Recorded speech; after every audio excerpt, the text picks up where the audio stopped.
घरी राहू राहू नुसतं बोर वाटतंय, तर मी म्हटलं चिमणीच्या पप्पाला की आज चला फिरून येऊन जाऊ. आणि किचनसाठी सामान घ्यायचं होतं, तर शॉपिंग पण करून येऊन जाऊ. मी निघलो शॉपिंग करायला.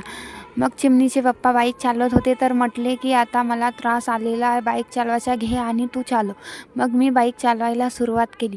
काही पण म्हणा, पण बाईक चालवायला लई भारी वाटते, खूप छान वाटते. ती मजा कुठंच नसते. मग पोचलो आम्ही शॉपिंग मॉलमध्ये. मग किचनसाठी सामान घेतला आणि घरी पोचलो.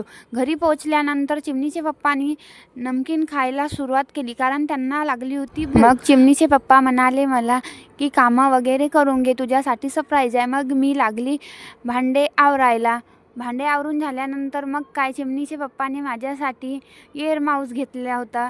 खूप छान एअर माऊस होता. चिमणी एअर माऊसकडे बघून म्हणत असेल की माझ्या मम्मीने काय घातला, पण मग चिमणी बघा एअर माऊसकडे बघून खूप खुश होत होती. बघा.